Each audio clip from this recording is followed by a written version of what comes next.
Welcome to the gay team. I'm your most favorite gay. I'm Gagey. Yeah, I'm awesome. And we are the gay team. And we are taking you to the gay zone. This month, we are covering Revolutionary Girl Utena. Yippee. Yay. Whoa. So, what did we all think of Revolutionary Girl Utena? It's decent, but what's your bit? Oh no, we're picking. Right off the fucking bat. I need to know! I am adjusting audio. Give me a second. It's going to be one of those episodes. Okay, so like... Alright, Before we talk about the episode, what's the fucking bit? here's all the thing, sports fans. Like, me and Liz have been friends for many years, and for a while, she has wanted me to watch Utena, right? And like, you know how it is when a friend recommends you a show? It goes on the back burner and you never fucking get around to it, right? Yeah. To the point where it became a running joke with me and Liz. And now that it's like, oh, you know, we're doing the podcast, it's like, well, the bit has to end. But like, so, another little behind the scenes thing is that the Get a Robo episode was actually supposed to happen this month and Utena was supposed to be last month. But I asked for a delay because I wanted to say to Liz on air, oh yeah, I watched Utena last year. It's been a year since I watched it. I had a feeling it would be this. And I just haven't talked to you about it. I had a feeling. I was expecting something like this to I happen. had a feeling it was going I to be I just- was this. fucking expecting this. Yeah, like I just stayed silent, kept my opinions to myself, and then to carry on the bit of me not watching it, for the sake of the podcast, I didn't rewatch it. So That's really funny. I went through like, look, for the sake of the quality of the podcast, like I did go through like episode summaries to refresh myself and go, oh yeah. So it's like I know what happened, I know the show, but yeah, nah, fuck you, Liz. Did you at least rewatch the movie? No. Did you at least watch the movie? Yes, I've seen the movie. Okay, because that's like the important thing to talk about, and I want to talk about the movie a lot. Okay, so what did you think of Revolutionary Girl Utena?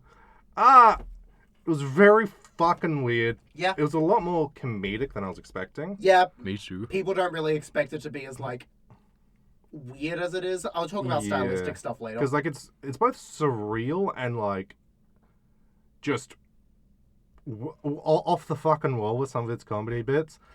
Why'd she turn into a cow? Why did she turn into a... Okay, so like let's go into... I hate the cow episode. Damn, first Hayden Peak.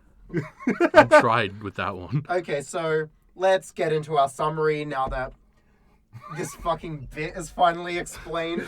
I was joking last night about how the bit is just like, you watched it on time. Yeah, nah, and like... And then we just were finishing it this morning. I had a feeling it would be something like he's watched it already. Yeah, you made that call like last week. Yeah. Okay, so now I'm expecting you to have finished Doom and Echo, and you're just holding out for not finishing it as a bit. No, not quite. Very bad. So, Revolutionary Girl Utena, by the production group B Papas, which is a production group formed by director Kunihiko Ikuhara, and it's also composed by him. Also featuring Chiho Saito, Shinya Hasegawa, Yoji Enokido, and Yuichiro Oguro.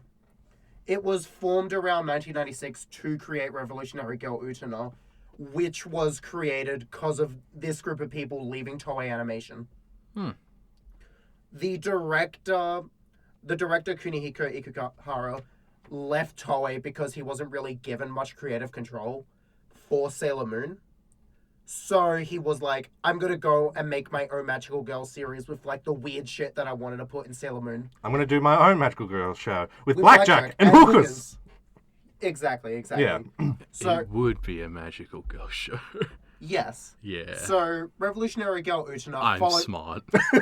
It follows the story of Utena Tenjo, a middle school student who finds herself in a weird absurdist academy. Yep. She was brought there by this ring that a prince gave her in the past. Yeah. And then she got caught up in these duels fighting over a woman. In this, like, vague sense of being like, whoever holds the woman at the end, Himamir, will be able to grant the world the concept of revolution. Yeah. And that's, like, the basic setup. As I said in the description, it's a very absurdist show. Mm. Like, I've studied a lot of absurdism in my degree. Yeah. So when you watch Utena, I'm like, holy shit. That's just that style to a T. Yeah. It's very, like, the sense of reality isn't really there. Yeah. Things just happen and people accept that it happens. Yeah. Because that's just, like, that's how it's meant to be. You see a lot of the stuff with the student council in the student council office, and weird stuff happens, and it's just like, yeah, Yeah. this is not reality. This is this weird bubble that these people find themselves in where anything can happen. Yeah, and like, there's parts of it where it's just like, you're like, oh, this is just weird shit that's happening. And you're, oh, it's comedy, right? Like, Yeah, half of Choo-Choo's antics, right? I love Choo Choo. Yeah. And then it's just like, also, this weird upside down, like, castle in the sky. It's dope as And- hell. Like, And it's like in the forest, but nobody can see it from outside the forest. yeah. And then also, like, okay, you know what? He's rich. He can get all those cars. But, like, where are all those cars coming from? For, like, the duels. They just come out of the ground. They're there. You accept that in this world, that happens. It can just happen. It's...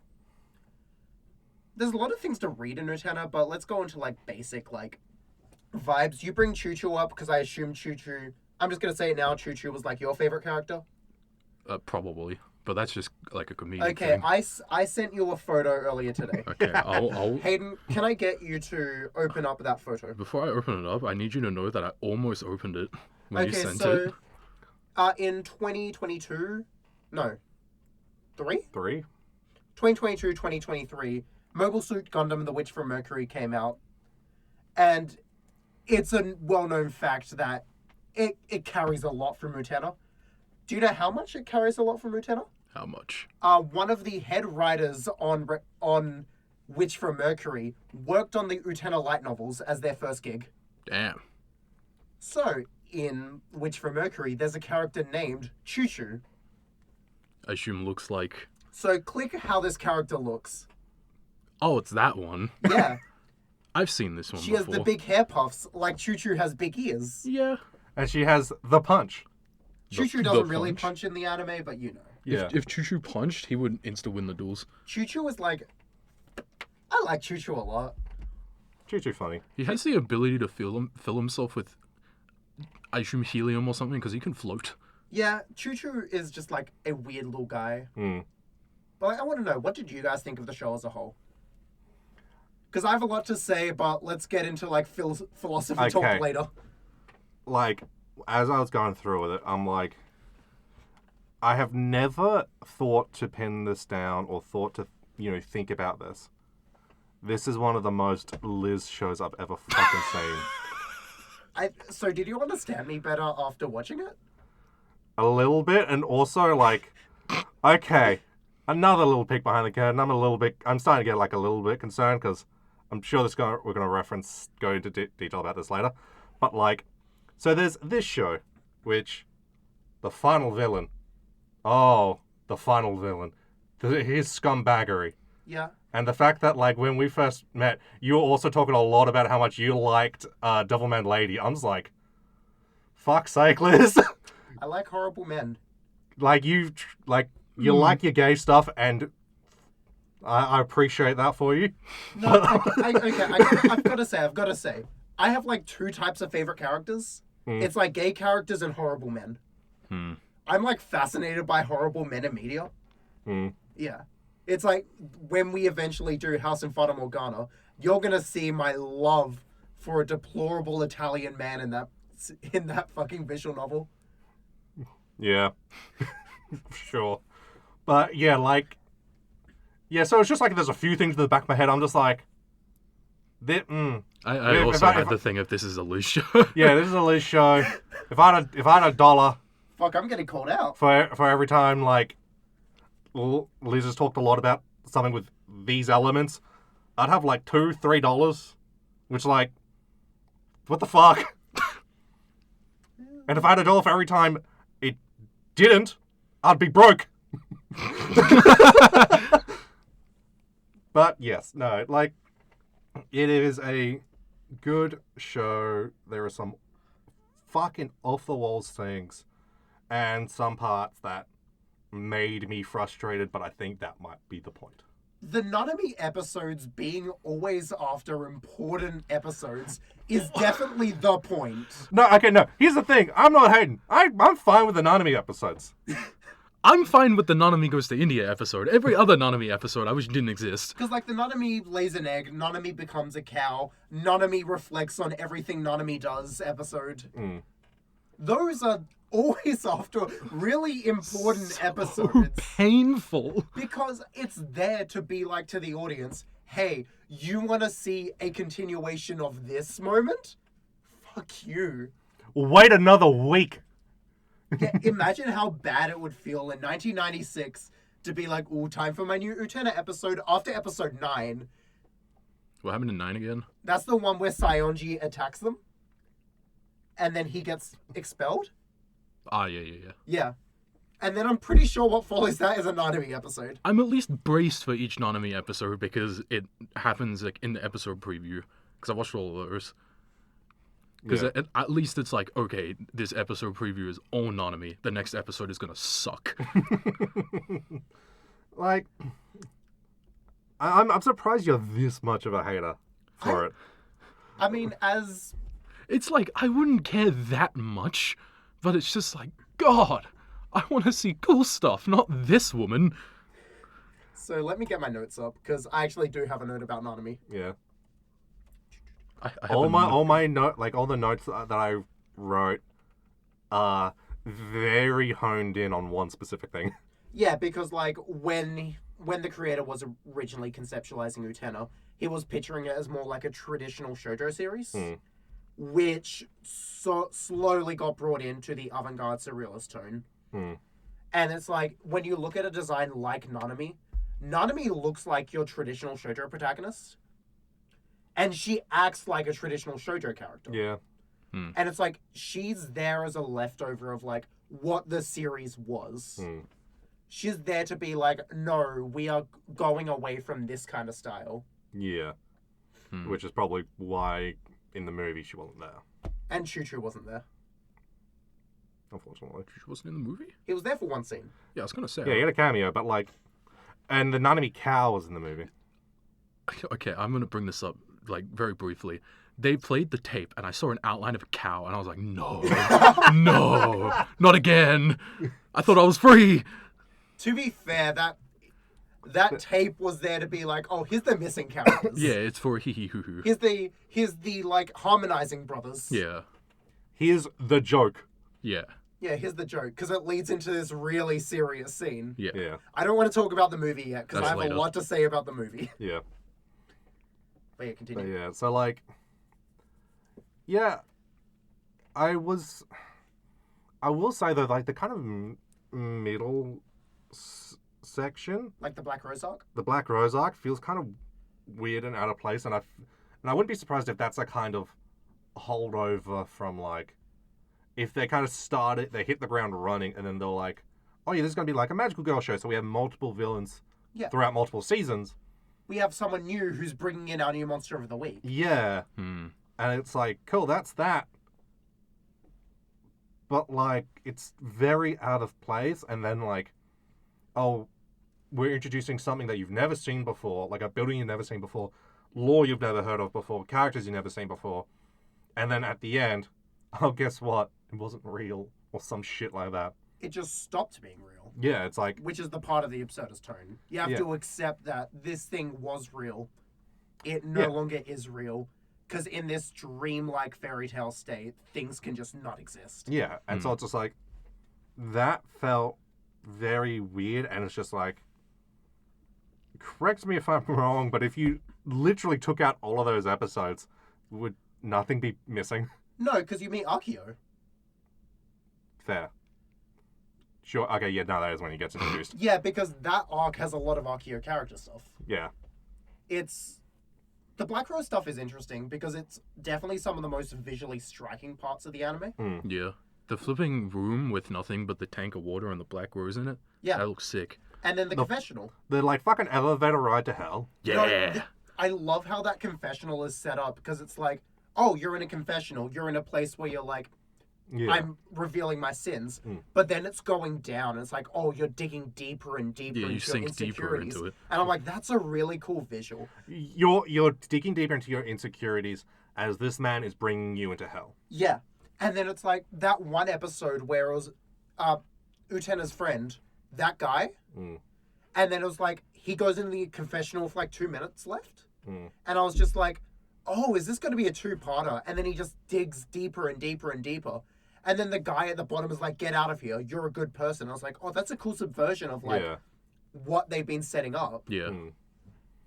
It's like, nah, hell doesn't want you. Hell doesn't, you're too good to be in hell. Yeah. And it's like, that's a really interesting. Because yes, Black Rose is a bit repetitive. It's very Monster of the Week-ish. But I think what it reveals is really interesting. Yeah, and like,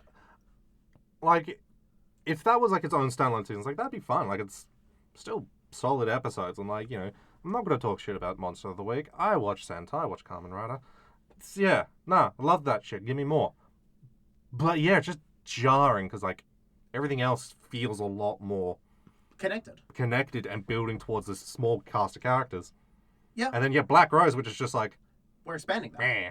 Yeah, I agree. Because Black Rose does feel out of place. And it's just like, I like it a lot visually, but the way it works in the story isn't great. Yeah. It gives a lot of really good imagery, though. Yeah. Yeah. Because I love how this is one of the few anime where I can just, like, turn audio off and just look. Because it just looks really nice. It's just like, it's really good. It's really good. I was on this rewatch and I was like, damn, it's weird as shit, but God, it's good. Utena is like visually stunning. Yeah. Yeah. And once you get to the movie, it's like, oh. Yeah. Yeah, the movie looked really good. There was no more black bars. I was like, oh my goodness. It takes up my whole screen. They've evolved into 4x3. Yeah. Man, I should have put a tenner on my CRT. That would have been cool. That would have been cool. Yeah. Too late.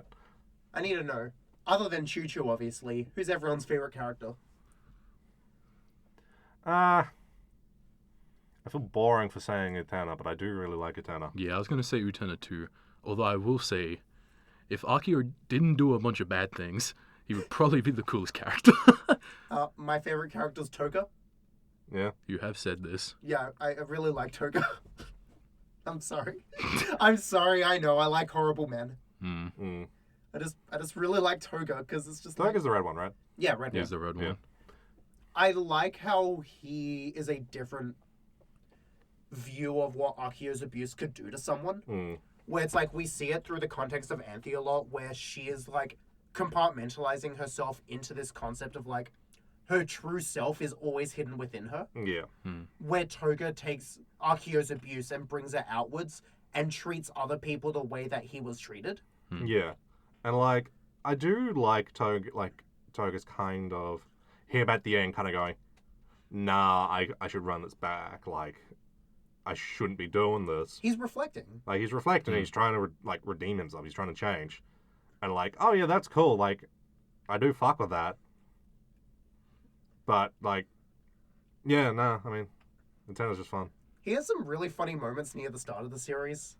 Yeah. Like the episode where, the Mickey episode, where Mickey goes into the piano room and his sister's leaving it. And he's just posted up with his shirt undone. Yeah, and he's like to his sister, why are you in here? You don't play piano anymore. And she's like, we could use the piano room for other reasons. And then Toga's just there with his shirt off. He's just like, Mickey, I'll fuck your sister. Toga fucked a lot of people. Yeah. Man's a slut. Yeah. Yeah. Yeah. Yeah. Unfortunately. Definitely him and Sayonji. Yeah. Yeah. Yeah. Yeah. Yeah. Yeah. Yeah. Yeah. Yeah. Yeah. Yeah. Yeah. Yeah. Yeah. But it's just like, oh, God, I love that series. What? You tappy tapped. Yeah, not on the Yeah, but firstly, I wasn't talking. It didn't show up. Secondly, it wasn't on their fucking table. SMH. Yeah, like she didn't go. Yeah, look at that compared to... And I was going pretty hard. That did show up. Yeah, but I was That going did- pretty that hard. did show But yeah, up. let's continue talking about the fucking anime. Yeah, luckily that is very segmented, so we can cut that out. Yeah. Okay, yeah, but yeah. The other student council members are also really interesting. You got, like, Mickey, who's, like, definitely the one who gets the least interesting stuff to do with. Yeah. He has his crush on Anthe. He gets a duel early on. He gets a duel at the end. But in the middle, he just kind of is there to react to things. He's chill. He's just kind of a chill guy. He's just one of the boys. Yeah. And then you get Jury, and Jury's, like, pretty important. Yeah. She's definitely a very thematic character for Utena. Where it's just like, here's this woman who is very, like, connected to her past. She can't really let go of, like, this one person who left. And it's just like, in her later duel, where the locker is finally broken, we see her finally break down that kind of past trauma. And I think that is really interesting. And, like, yeah, she's kind of, like, holding on and is unable to let go of this person who left. And Utena is constantly chasing this person who left. Yeah. And it's just like, oh, yeah, cinematic parallels and all that. Whoa. And then it's like the concept of luck. Utena only beat her because of dumb luck. Yeah. Like, she is willing to keep moving forward into, like, this abyss of, like, I need to find this person who may or may not exist. Which is really interesting. Yeah. And then you get Saionji. I like Saionji. He was kind of at the start, and then he became so much cooler. He's... He was like, I didn't like him at the start. I'm like, oh, fucking scumbag. Yeah. And then he became real fucking sad. Yeah. Like I don't mean sad as in like he's depressed. I'm like, no, this is a pathetic man. Yeah, he's pathetic, and he doesn't break out of it. Yeah. Yeah. He stays pathetic throughout the entire series. Yeah. Which is really funny comparing him to his equivalent in G-Witch. Where his equivalent in G-Witch becomes a better person by the end of it. Yeah. Yeah. Like when you're like, oh, he's equivalent G, which I'm like, who the fuck would that be? I'm It's like, Goel. yeah, and then I'm like, yeah, Goel. I'm like, no, Goel's cool though, Yeah. and red. Yeah, but still. He Yeah, but nah, I'm like, nah. has the same arc of losing multiple duels, leaving school. Yeah, but Goel also had less to run back. Yeah. He wasn't as much of a scumbag, from what I can remember. He was pretty bad. I think he did as much as Saionji did. It's just he doesn't double down later on like Saionji does. Yeah, and like he quickly gets humbled and like Yeah. kind of like, oh yeah, he quickly gets captured by terrorists. But yeah, Saionji doesn't get captured by terrorists. He just hides in another dorm. yeah, like the bitch he is. Classic that guy. Love him. I don't. But It's yeah, alright. he's not. Could be better. I like the scene where him and Toga are on the motorcycle. Yeah, I didn't want to bring it up now because I assume we're gonna like go towards like start and then go to the end. But the fight where it was like Toga and Saionji were paired up, Yeah. I was like, oh, this is a duo. And for being at the end when Toga's like posted up with the sword and Saionji's leaning over to drive the motorcycle, Yeah. like that's hype as hell. Yeah. I screenshot that. Fair. Yeah. That was a hype moment. Yeah. The boys. The boys. But yeah, like near the start of Utena, we're introduced to. I am being very quiet today. I'm sorry. Yeah, that's unlike you. No, I still have like a blocked throat from earlier this week. Yeah, but you're Italian. That shouldn't matter. Yeah, I should have taken some medication beforehand.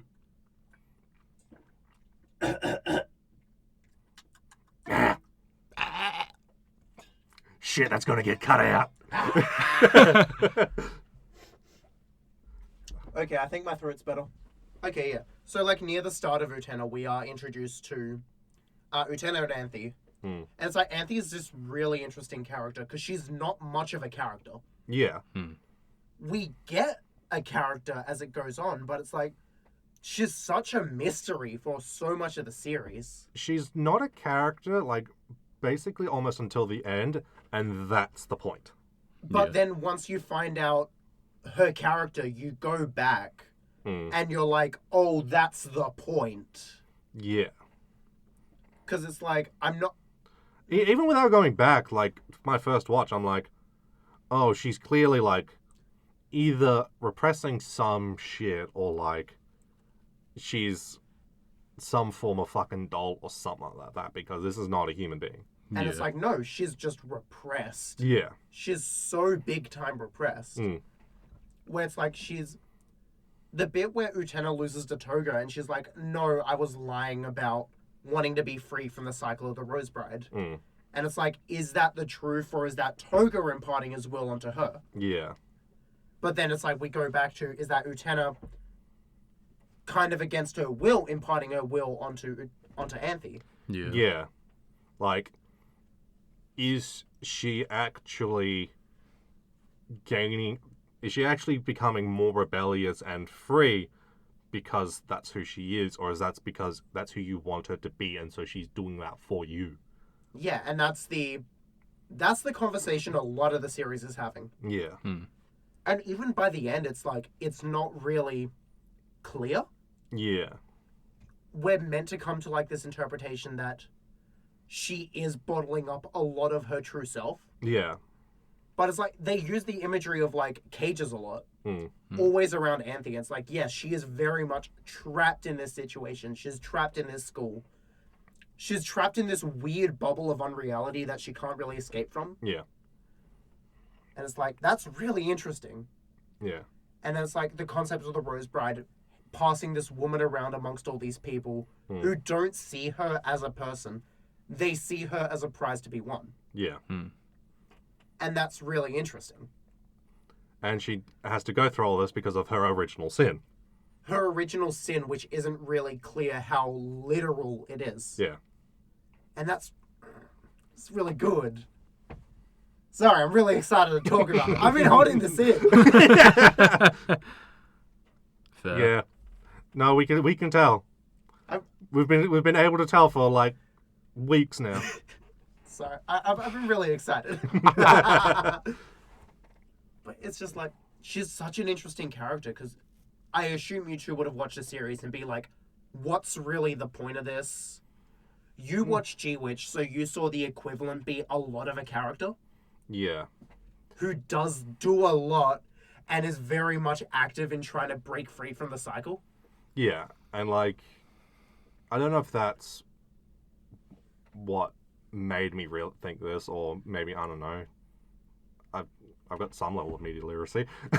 That I'm like, looking at it, I'm like, oh, like, the way she's like very robotic, well, that's not normal. Yeah. There's more going on.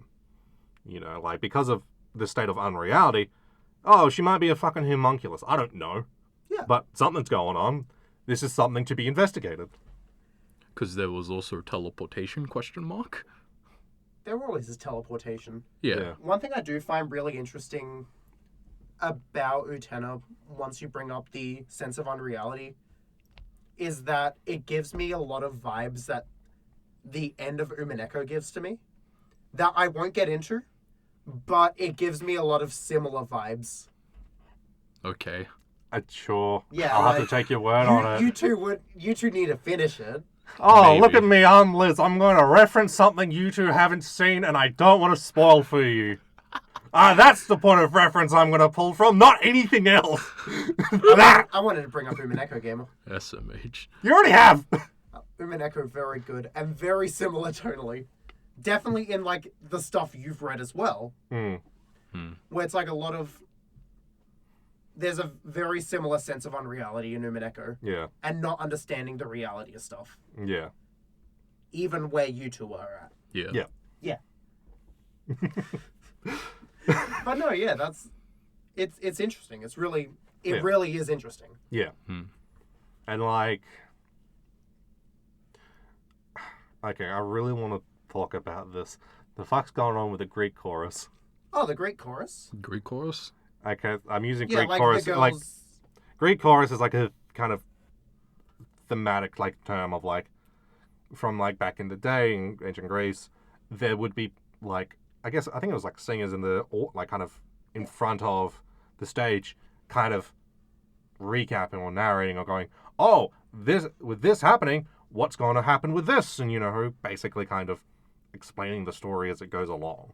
And then before every fight, there's the girls in silhouette Yeah. who are doing their little bits beforehand. Yeah. So were they aliens or no? They were students. Yeah, but they got on the spaceship. Yeah. To hee-hee-hoo-hoo as a bit. Yeah, that there is a reflection on like what is happening in an extra absurd sense, I'd say. Like, I think it was like during one of those bits that made me go, oh, this is a Liz show. Because I think it's like, the image in my head is just like that, a lot of like kind of like pink pastels and like roses in the corner, and a lot of like weird kind of gothic surrealist imagery, and they're talking about some gay shit, and I was like, yeah, checks out. It's just like I'll pay this. the Greek chorus is just there to set the tone. Yeah. Again, like what is a Greek chorus used for? The Greek chorus is used to tell the audience what is happening in some sort of sense. Yeah, but they're being more surreal about it than the fucking show is. I feel like the Shadow People made more sense than the show. I'm the opposite. I feel like the Shadow People made less sense than the show. Okay. For The me, Shadow People made things more confusing for me. I think it was like, I watched the show and I'm like, okay, I get feeling wise, I don't know how to put it into words, and the Shadow People, they spit, and I'm like, yes, go off. And Yeah. it makes sense. I don't know. Shadow people. Yeah. Like, because I can follow the show, I knew what they were talking about, but I'm like, mate, you're wrapping it in more fucking metaphors. Hang on. And- I can't remember which one it was, but there was a very specific one where I was like, okay, I got this. Thanks, Shadow People, for telling me. I mean, yeah, that's the point of what the Greek chorus is there to do. Yeah. I mean, the most obvious one was the one where they were actually performing for, like, Utena and Akio and... yeah, so it's like... Yeah. I was going to bring that up. They were like, there was this guy, shines a light on this man in the audience. Thank you, people. Yeah. Thank you, now I understand. I got the vibe before, but they confirmed it for me. Shout out to the Shadow people. Yeah. I wouldn't have understood it without them. I like that they were radio hosts in the movie. Yeah. And, like, people aren't entirely sure if they exist. In the movie? Well, in the show, Oh, like, in in the show. general. Okay. It's like, I feel like they do, but it's maybe like, what's it called? The students aren't like as aware of them. Like they like blend into the background. Yeah. I mean, it's like the end of the show where it's like, in this weird world they're in, people can just like stop existing. Yeah, there's that Yeah. too. But it was very specifically, I was like, at the start, I was like, oh, they're separate. They might not be like real. But then during the Rose Bride stuff, not the Rose Bride, the Shadow Flower, whatever that was called, there was like the, at the locker, and they would go through, like, start their thing. Utena would say something to them at the end. Yeah. Like, responding to the bit. I'm like, okay, you're real now. Epic. They're real in the sense that anything else in the show is real. Yeah. Mm. But it solidified them to the next step, if that makes sense. Yeah, exactly.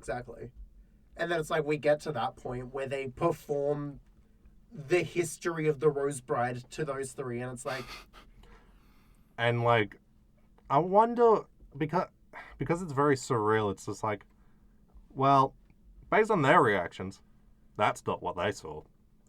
Because they just fucking no-sell it. They no-sell being pointed out by the fucking people on stage going, fuck you. And they're like, yeah, this is the play. I have this reading on the situation where everything presented is presented at this hyper state of unreality to the point where what actually happened is sort of normal. Yeah. So the concept of Akio being the prince is like Akio in his like very innocent stage. He was a boy. He was willing to help whoever he wanted. Yeah. That is the concept of the prince. Someone who is willing to go out of their way. And as Toga brings up earlier in the show, a scene I screenshot, being a prince is being a savior of all women. But then it gets to the point where it's like he becomes such a savior of women that he's being overworked. He can't keep up his duties anymore. Yeah. And that's where Anthe comes in, and it's implied that she takes his virginity. Like in that scene, it's implied, and it's like in doing that, he loses his innocence and grows out of being the prince and turns into this like less kind person. Yeah. And in doing so, he starts to revel in his own power and learn to control people. And that's where Utena comes from, where it's like she wants to be the prince in the situation. When she met the prince in the past, he was like, he saw himself in her, this sense of innocence. She went past this horrible moment in her life and then was still able to come out of it with innocence. Yeah. And that leads to the ending where it's like, she still didn't have it. I'm not. It's hard to explain, but it's like I think it's more literal than the show puts on. Yeah, like especially because like there is all because like she spends a while with Akio, and like as much as I vehemently disagree with what he propositions, but like his kind of puts towards like, oh no, like you aren't this pure thing, you know, you've got like, you know, quote unquote sin, you've done things that are just as bad as what I've done, so like you can't really be this person that's, you know, put on this high pedestal. You're a fucking scumbag like me. And she goes, nah, I can run that back, I can redeem myself, I can, you know, no, I can still fix this, I can still do the right thing, even though I faulted before. And he's like, nah, fuck it, you can't. I'm gonna sit here and drink a blue drink while you... Pink. Was it pink? I thought it was blue. No, I took a screenshot last night because I made a really stupid joke. I watched it today and I can't remember. No, because I made a really stupid joke. Let me get up the screenshot. Why do you need to fact check the drink color? No, because I get to bring up the stupid joke I made last night. Wait a second, sorry, audience. Yeah, it's pink. There it is. Yeah, because I made a comment being like me when I'm doing an evil monologue, but I ordered a pink fruity drink beforehand. Okay, fine then. So yeah, he's going like, I try as you might, you are not going to be able to redeem yourself, so I'm going to sit here and drink my pink fruity drink. Yay. And then when he sees like, oh no, she's actually making progress, she's actually putting in the effort to, you know, carve a new path, like open up a new doorway. Oh shit. Fuck. You notice on the doorway the flowers were pink? Yeah. And the drink was pink? And her hair was pink? That's what I'm insinuating. Where it's like the true prince was Utena all along. It was never Akio. Okay. Yeah. Yeah. Because it's like, that situation is really interesting because it shows how Akio has given up. The sword broke. And he's like, okay, I'm not bringing the world revolution, I guess. Yeah. We said he'd try again, didn't he? He said he'd try again, Yeah. but it's like, Utena was like, oh, sword's broken? Time to Yeah. Use my I hands. can keep trying. time to open the gate to the zone. Yeah. Yeah. Time to like just open it up. Yeah. Like, Utena was trying to reach the zone at that point. Yeah. She was trying to get in that spot. And then it's like, what's in the door for revolution? It's Anthe. Yeah. And this is like the first time we see the real Anthe in the show. Yeah. This is the version of her that she held deep down, that she wasn't willing to bring out in front of people because of what Akio had been doing to her. And then it's like, even then, it's like, she fails. Yeah. You could say, like, everything, the castle breaking away, and then Anthe falling back down to Earth is breaking free from the cycle of the duels. And well, then also, like at the end, like when Aki's like, "Well, all right, hey, we'll start up again," and Anthe's just like, "Nah, peace, I'm out. I'm leaving. I'm leaving. Fuck this, I'm out." It's like Utena didn't win but Akio lost. Yeah. Yeah. And Anthe was saved. Because Utena's goal from the start was she wanted to free Anthe from the cycle. Yeah.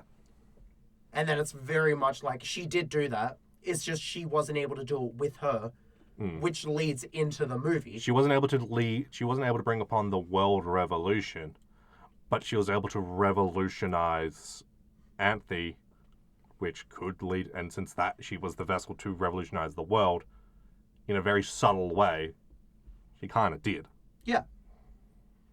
Which also leads into the movie where it's like, I want to talk about the movie now.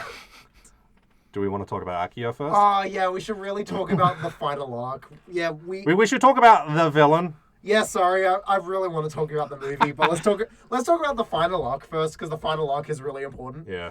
Because in, like, around episode 15-ish, we are introduced to Akio, Yeah. who is Anthe's brother.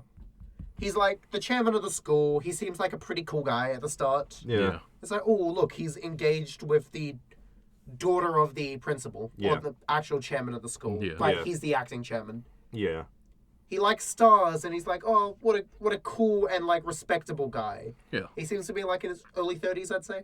I was thinking that. I thought like maybe early 30s. Mid-30s? So, I saw like some people reading him as like mid to late 20s. It's unclear. He could be thousands of years old. He is a grown-ass man. He is an adult. He is an adult. He is like, yeah. Before we say anything else, Akio is an adult.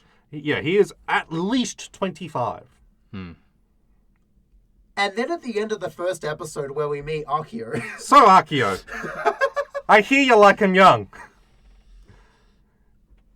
Yeah. It's implied that the way the Rosecrest system works, it's like Akio has abused every duelist. Yeah. Yeah. Explicitly so in some cases. Where it's like for Anthe and Utena, it's very explicit. And Toga, it's very explicit. Yeah. Like, And then as it goes on, especially with Mickey and Juri. yeah, and like, when Utena got abused, I was still going like, this is a very surreal show. So I'm like, maybe this is still a kind of very surrealist metaphorical thing or something like that. And then he just goes, oh yeah, that ring must be important to you. You didn't take it off last night. And I'm like, oh no. Yeah. This grown-ass man got with a 14-year-old. Yeah. These characters are in fucking middle school. I keep forgetting that Yeah. they are in middle school. Yeah, it's just like... He's a bad person. And like when I said before, like, oh, he's like the reasoning behind him saying, oh yeah, Utena, you're just as bad as me, and I said I just agree with it. It's because this man is just like, hey, Utena, hey, 14-year-old, you didn't stop me, an adult, from making romantic advances on you, even though I have a fiancé. You should have stopped me. You're a bad person. Yeah. And like the show didn't, like, Utena's just like, nah.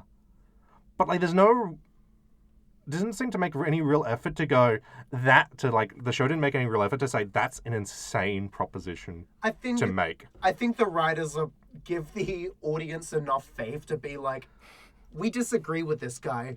Yeah.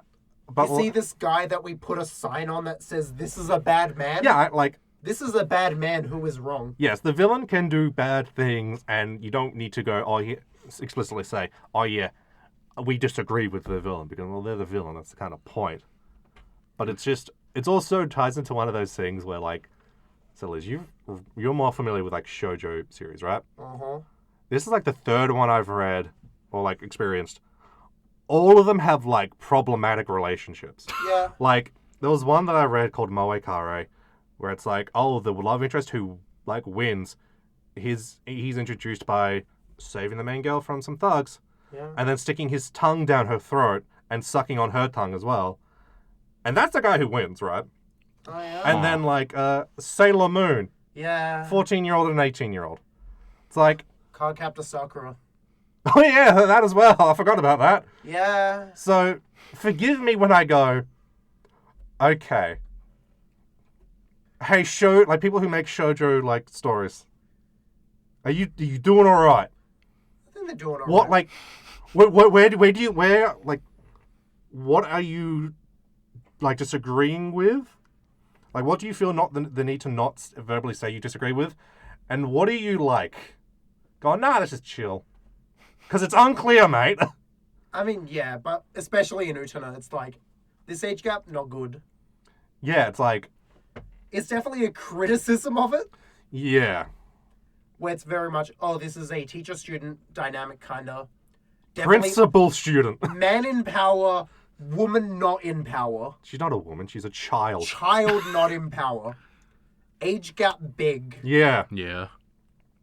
And it's very much like, this is explicitly wrong. Fun fact, like, all the notes that I wrote was just me rewording lyrics from various Kendrick songs. Oh no. Cause, like, We know who Drake's collabing with next. fucking, yeah, like, Akio. Fuck! I hate that man. Why has he also got, like, some of the coolest shit with the cars? And, Yeah, like, why does he have to be I cool? was gonna bring it up. The GIF that I remembered from the movie. yeah. Do you know what GIF I'm talking about? Gift from the movie? Oh god, why's my Discord messing up? Oh, you mean the one where he flips over the car? Yeah, Yeah, that No, one. this is like one of my favorite moments in Utena. Yeah, And it's why like, does that have to be look at this the guy? Yeah. swag on that man. Also the spin at the end. Yeah. He may have done some horrible things, but God. It's This pedophile is so swagged up. Why did they have to do that? we are pausing the podcast for a second. Give me a second. God damn it. I'll take some water then. I also need more water. I'm recovering from a sore throat. I kind of just figured this part. Pausing to quote something? Yeah, I kind of just figured this part's going to get edited out, so you don't need to apologize for shit. Sorry, I need to quote this before Quick. I forget. I fucking hate you two. It's getting cut out! I didn't realize Pat was a Drake fan. I'm not! I'm the one that said he's cool. Oh, did you see that sign at Royale's on Thursday? No. The one was No. like, who do you like better, Kendrick, Drake, and there was like two other names, and Drake was winning. I know, I right? assume they just don't know then. No, they know, but, like, people don't care. Maury Calliope should have been there, and she should Like- have won. Drake had a concert here not that long ago, and, like, Did he? alright, yeah. Damn, I didn't know that. Yeah, there's a, like, you know in, like, Northbridge where the train station is, you know the big fucking pillar that has, like, the screen on it? That's the curved one? Yeah? Yeah, they had, like, the posters for, like, Drake concert. Oh, Huh. Yeah. Damn. Yeah. okay, we're back. Yeah. Yeah, like, It's insane that they give like the worst man possible some of the coolest looking scenes. yeah, because it's, like, the scenes where, like, every scene where he's in the car, except for, like, one or two, Yeah. Yeah. some of the coolest, like, some of the most, like, aesthetically fucking rad as shit scenes, and, like, even just, like, the kind of them extending on the Greek chorus bit of him in the car calling into their radio show. I'm like, oh, that's a kind of visually cool scene. That scene is so funny because he calls himself End of the World. Yeah, Yeah. because he's trying to strike a chord. Yeah, he's trying to be cool.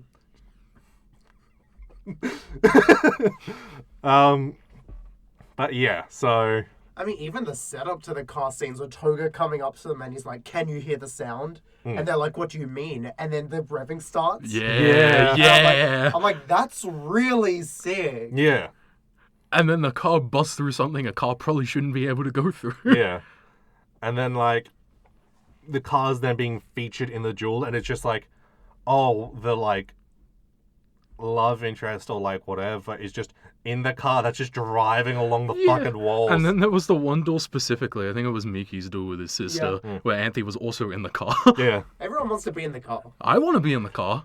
that, like, being in the car in those scenes seems fun. Yeah. I mean, we'll bring up this concept like 3 weeks ago when we're hanging out. The concept of the thing that makes you worse. Yeah, In Utena, we get like two things that make you worse. You get the car that makes you worse. the black ring. and the therapy that makes you worse. Therapy shouldn't make you Bad worse. therapy. Well, Actually, no. Like, I've known some people who've gone to some bad therapists. and in Utena, they do go to the therapy that makes you worse. Yeah. But yeah, the car that makes you worse is like, I hate how cool it is at points, because it's like, these are some of like the most emotionally gripping scenes. There's points where it's just 3 men with their shirts unbuttoned, they're driving down. It's like, look at them go. They all suck, but God, they're cool. Why do I hate how cool they are, because I'm just like, these men are horrible. Yeah. And it's just like, God. Because you get the scenes where it's like, you have these people in the car, and then it's like, Akio showing them, oh, this is your desire. And it's like, that's where I get my favorite Nanami moment, where she's in the car, and then it's like, oh, it's like Toga was doing advances onto her, which probably Akio told him to do. Yeah. And that's when Nanami finally becomes a character and pushes him away. I was like, that's really interesting. Yeah. Because for everyone else up until that point, they were accepting what was being given to them. It's really cool. Yeah. Shame Akio sucks. Shame Akio sucks. Shame. Man's... Man. It's just like, why? Like, you're introduced to him and it's like, yeah. And then you get to the end of the episode and you're like, no. No. And then it's like the amount of incest in the show. Yeah. Now that we're on to Akio. Okay, I want to bring up very specifically one point where it was just after I saw an implied like Akio Anthe thing, and then I was like praying nothing happened there. It was just a misunderstanding, you know. And then you said something about more incest. I was like, oh no. And then I watched the next episode, and it was completely different incest. I mean, So I was like, okay, we're saved. Akio can be cool. And then no. No. No. like, we got the 3 incest. We got Toga Nanami. We got Miki, his sister. Yeah. Yeah. And, unfortunately, Anthe Akio. Yeah. So sad. Because at least with Toga Nanami, They're not related by blood. I mean, they are. I thought the thing was that they're not. At the end of the episode, Toga reveals they are related by He's blood. like, we are, but I'm not going to tell her. Because he's an Yeah. asshole. Oh, yeah, no, that's right. Yeah, I forget. He's an asshole. I'm Yeah. like, oh, yeah, no, it was an adoption thing. And it's like, oh, yeah, no. They were both adopted. Yeah. Like at the same time. Yeah. Yeah. Yeah, I forgot that. And it's just like, no, because what's implied with those two is like, Nanami doesn't want romantic affection. She just wants to be able to be like, he's so cool. I want my big brother to save me all the time. Instead of, because it shows in that car ride, she pushes off him when he does advances, because that's not what she wants. Yeah. Also, remember, Nanami's supposed to be 13. Yeah. Okay. 90s animes designs. Yeah. Characters don't look their age. Yeah. I mean, have you seen Jotaro? He gets the pass. Have you seen Baki? He gets another pass. What do you mean? What passes are these? I don't know. There's nothing here. There's nothing. It's just they're cool. Next bit. It's just the entire time I'm like, oh yeah, they are in middle school. They are in Yeah. middle school. Yeah, because they look like high schoolers. Yeah. Yeah. And then half the cast is in high school, because Saionji and Toga are. Yeah. Okay, that's probably when my Yeah, confusion Toga's came in 17 then. and so is Saionji. Yeah. Because also in their flashback, they are explicitly older than Utena. Yeah. I have. How old is Jury? I think Jury's also 17. Yeah. And then Mickey's also in middle school. Yeah, but I Yeah. can see him being like late in school. Actually, no, I think he's like, yeah, same age as like Utena and Yeah, he's Happy. in the same year, I think. I think Yeah. he's under. You under? I'm pretty sure they call Utena senpai. Okay. But yeah, it's just like, ooh. Yeah, the ages are weird, but also it's a 90s anime. Yeah. In this magical school, high schoolers and middle schoolers interact. I mean, yeah. You get a little bit of that in some schools, but not. Not too many. Yeah. It's just like, Yeah. I think in my high school, it's like year 7s and 8s would occasionally interact with the year 12s. In my high school, it was very segmented. Yeah. You have the middle school area, then you have the high school area. And it's like 50 meters between the two. The primary school area was completely separated, but the middle school, high school section was like one big thing, and then it was like different blocks. But it's like everyone's mixing blocks for different classes and stuff. Like I had that as well, and like the year 7s, 8s had their own block, but like they would still go to next to where the year 12s had their lockers for classes occasionally. But yeah, not school talk. Not school talk. Enough talk about our lives, about our schools. Talk about the fictional people. Yeah, because, anime. They love school. Yeah. I fucking hate it. Yeah. Give me a series about adults. Whoa, you can read Get a Robo. They start off in high school. Oh no. Well, It's only Shin that they're in that they're adults and goes in high school. Oh no. Then you can watch. What else have I been watching? Foolish fool. Fate. No. Name 3 anime with the main cast are all adults. Mobile Suit G Gundam. Mobile Fighter G Gundam. That's the name. No Gundam. Okay, because Domon is 21. Yeah. He's the oldest Gundam protagonist Right. before Hathaway. Then I'm only giving you one Gundam. actually Domon is the only Gundam protagonist who's over 18 before we get to Hathaway. Yeah, but I'm saying you can't pull Hathaway either. Okay, so we start with G Gundam. Let me think. Zom 100. That guy is a worker. Fair. True. And then I have one sitting in my head, but none of you have seen it. no, not that one. Let me think of it. Let me keep. No, we'll keep going. Where's Zippity's out? Trying to get another one. I think I have another one. No, I'm gonna do this. I believe in you. Like now, Sakamoto Days. Yeah. Took that long. Took that long. What's yours? I was thinking VV Fly Ice Song. There's like, I don't even think you see a school in there. I was gonna say MF Ghost, but technically the main character is still. I don't think he's in school. Wait, no, he's 19. I think he's finished school. That's 2. I don't know. Kagurabachi. Sure. I guess my turn. Monster. Oh yeah. You said monster. I was like, oh yeah. Yeah, same. I was like, oh yeah, Satan series. Berserk. Yeah, that was the very first thing that popped up when you said monster. I was about to say Vinland Saga, but I'm like, he might be a teenager. The first 100 chapters, he's 14. Okay. I had one that I'm like, oh yeah, no, this is an easy one, but then like it just left my brain as like we were talking, and I'm very annoyed What, about. Vagabond? I mean, yeah, Vagabond, yeah. There we go. Now name 3 series not set in high school, set in contemporary times. Contemporary times?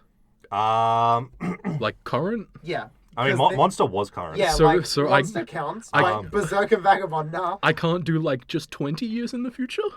No, it's like as long as like Berserk. The other one, okay, no, the one I forgot was Hellsing. Oh yeah, yeah, no. Yeah, so that's That's also set in current times. That's set in current times. I forget the name of it, but it's like the one about like this office romance where they're like a bunch of nerds. Also, the manga Black and White that I keep telling you to read. Oh yeah. That's about two office women who hate each other but they're in love. Oh, Asumi-chan is interested in lesbian brothels. There was another office. She's like in her 20s. No, there was an office lady, Yuri, that you recommended me at one point. Ayaka is in love with Something. I think it's her that name though. starts with H. But yeah, that one. Yeah, that one. That one has a TV drama. It's really good. You have told me. I'm still trying to find where to watch it. It's very good. But yeah, it's like there's a lot of like office series, but it's like anime. They love their school. Yeah. There's a manga called The Story of How I Went to a Mixer and There Were No Women There. That's about a bunch of people in like uni. Liz, in the future, add the gif of Charlie smiling friends in the hot tub when I say anime they love their school. Okay. You haven't watched Smiling Friends, you won't get it. No, I've watched a little bit. You have watched the episode where that gif comes from. I have? Yeah, it's in the Mr. Frog episode. I don't remember. Yeah. Anyway, Anyway. I'm gonna stop scrolling. Yeah, stop scrolling your phone. I was scrolling through manga. We've done our bit. Next bit. Now time for the movie, because we talked about Akio. Yeah. So what do you think of the movie? It was very visually interesting. It was great. Yeah. It looked great. First half of the movie, I was like, okay, this is going to be like a slightly different retelling of like the first set of duels, maybe. And then Akio died and Utena turned into a car. And I'm like, oh, this is very different. So Yeah. good. No, this is like one of my favorite movies. It's still Yeah. hype. Like, honestly, I was very confused watching it, and I don't think I understood what was going on. My media literacy failed me here. I'm sorry. What do you mean? This is the world where Utena ends up after the series, and this is the Anthe from the end of the series as she travels into this bubble of reality where Utena ends up so they can both be free and enter reality together. Oh, yeah, no, that does make sense. That's what it is? Yeah, that checks out. Have you two watched Madoka? No! Like 15 years ago. Have you ever watched Rebellion? Which movie? Which one was The that? third movie. Maybe. Was the first two movies recaps? Then yes. Okay, it's the Utena movie follows a very similar plot structure to that Madoka movie. When did that Okay. come out? 2014. Oh my Okay, God. that's the last time I watched it and Madoka. Okay, yeah. But it's very similar plot-wise to that movie. So if you watch that, you get a very simplified version of the Utena movie. Should I, in order to understand this movie, why should I have to watch a movie that came out, what was it, 10, 15 years later? I mean, here's the thing. You can understand it if you're smart like me. I don't believe you. No, she just watched the Madoka movie first. Also, I Probably. know smart people who told me. What video essay taught you about this, Liz? It Yes. actually wasn't a video essay or some other friends. Yeah, you got the insider trade knowledge? Yeah, I know gay people. Wow. Can't be us. Hmm? Couldn't be us. Yeah. Yeah, unfortunately, the one gay person you know is me. I know, like, two. Damn. How about you? At least one. I'm not counting right now. But yes, like, that movie is very much it's a weirder version of the anime, Yeah. where it's telling a similar story, but in a more visceral way. Not visceral, but more surrealist way, I'd say. Yeah. For an already surreal anime. Yeah. One thing I do enjoy, because fuck that man, is that Akio died! Akio died, and, like, they make him a lot less, like, cool. They make it, like... He flipped over the car, though. Yeah, But that was for the cameras. Yeah. Yeah, but then, like, the only other scene of him is him freaking out and being, like, this fucking weirdo, pathetic man. And then, Where are my car keys? I need my car keys. And then he drugs his sister. Yeah. I don't remember that. Yeah, he drugs her and... That's kind of fucked up. He drugs her and does... Hmm. And then the scene where he's like, oh, Anthe, are you awake? And it's like, oh, this fucking man sucks so much. Because he keeps going. Yeah, he's... the fucking He worst. sucks so much. And then when he jumps out of that window, I was like, thank God. I love it when the man died. He deserved worse. Yeah. Because they were like, oh my God, look how cool his car is. And then he's like, I lost my keys. I need to go into this taxi that's right here. And then he goes into the room and it's like, oh shit. But yeah, that movie is like really... That's a visual marvel of a movie. Yeah. I had to do some research because I wanted to see which was first. This was after End of Ava.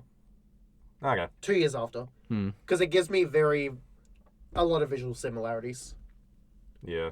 The second half of End of Ava is very similar visually. I was gonna say, like, it kind of normal, and then it's just like, what am I watching?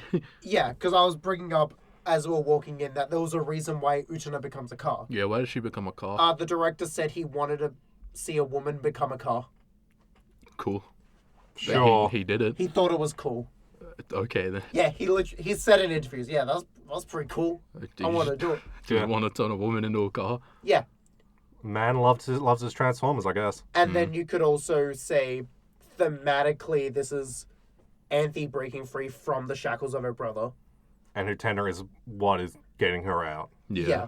She is escaping this bubble of reality that Akio created with the help of Utena in a thing that represents her brother.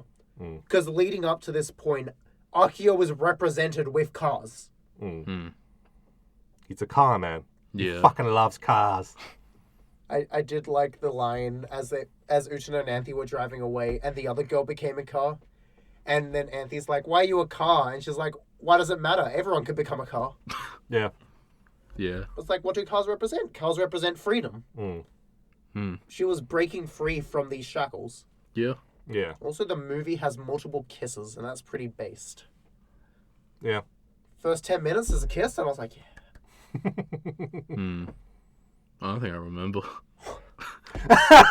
It ends on a fucking kiss. Yeah, I remember the last one. Because that happens after all the cool car stuff. And you're like, oh, car cool. Because, like, it wasn't even a car at that point. It was a motorbike. Yeah. It got squished into one. And then it was like, it didn't even have a body. It was just two wheels, a stick, and the exhaust. But they killed Akio with the motorbike. Yeah. Yeah. That was cool. Yeah. He was like, you can't escape me. And then they did. Yeah, and then they keep going. Yeah. Into the sunset. Yeah. Maybe it's just very weird, but very, like, good to look at. Yeah. It's great. Like, to that look whole, at. like, ending sequence was just visually amazing, even though I didn't know what the fuck was going on. It gave me a lot. The bit where they're in the tunnel, I was like, oh my god, it's the scene from Shin Kamen Rider. Do you remember when there's all the fake Kamen Riders and they're in the tunnel? Yeah. I was like, oh my god, it's the same scene. Bravo, Wano. Referencing Yeah. Peak. But yeah, one thing I do want to kind of talk about, like, because when you bring up the kissing scenes, and I'm like, oh yeah, that's right. I remember thinking this was kind of like, is that so? Hey, no secret, this is a very gay story, right? I'm shocked. Yeah, who would have thought? I could tell. Yeah. There were two women on screen. That's how you knew. Yeah. I don't know if this is, like, deliberate or not, but I'm like, oh, yeah. Like, Utena is clearly, like, bi. Yeah.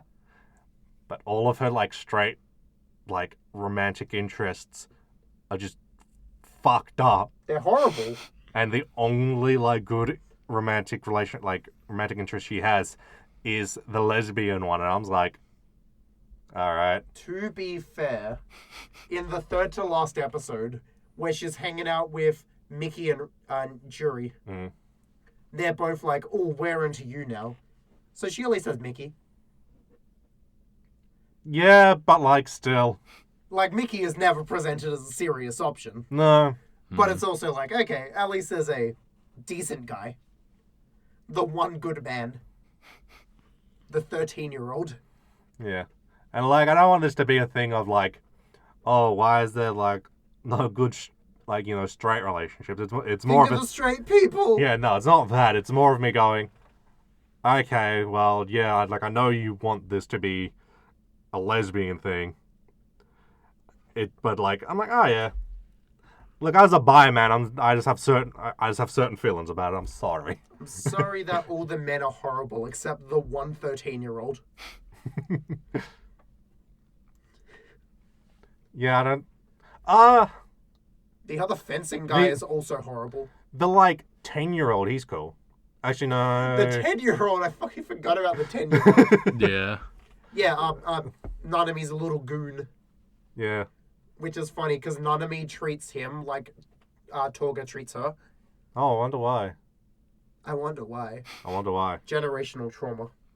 Yeah. Yeah, I was thinking of the picture. The picture? The picture. What picture? I don't know how to search it up. But it's the one where it's like, it's going down and then it's like something stops it and then it's happiness. I don't know how to... What? Surely you've seen this.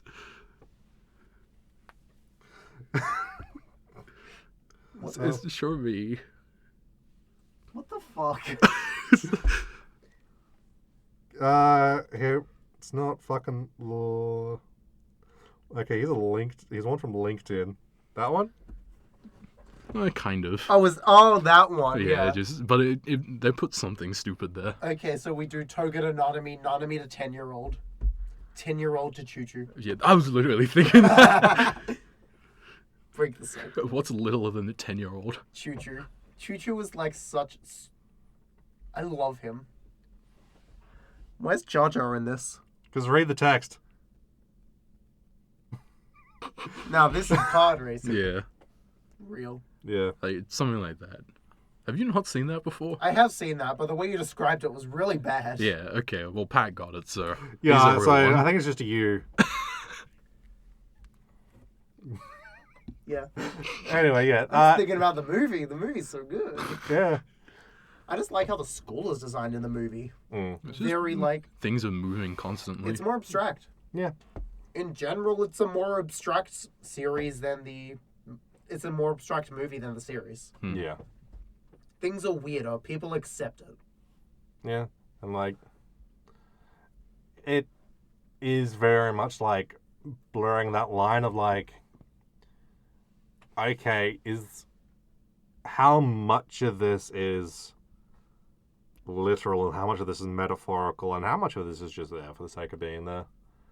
Yeah, and it's like, I think most of it in the movie is pretty literal Yeah. until you get to like near the end, where I think a lot of the car stuff is very metaphorical. Really? Yeah, who would have guessed? I thought the director just wanted to turn her into a car. He did want to turn her into a car, but there's definitely a reason behind the car.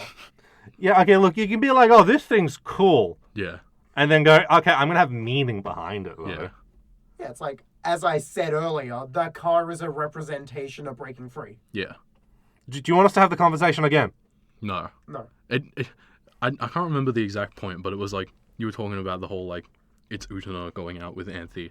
Like I can't remember the exact thing, but I pieced it together like 30 minutes before you said it because you said another thing. And I was like, oh my god, I'm so smart. You're so smart. You didn't bring it up. Something else was being yapped about. I didn't want to break the I like the cookie scene. Do you two remember the cookie scene? cookie scene. It's like an episode, 3 episodes from the last episode, where they're just like eating cookies and drinking tea together. Yeah, and then they're like, we'll do this again in 10 years. Yeah, the bit about the poison, and I was like, oh, that's a really cute scene. I just want to bring that up. Yeah. It's a very indirect love confession, I feel. Mm.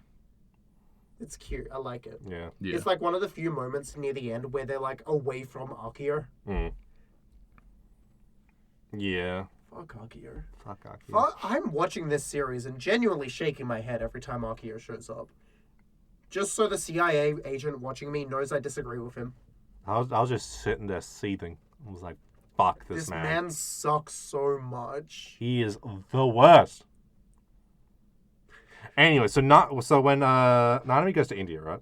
Yeah, when Yeah, Nanami goes that's in. pretty hype. Like, Let's bring up like the funny little episodes. so like a bomb goes off in the school, right? Effectively, Kabushki. kabushki, because the chili was too hot, Yeah.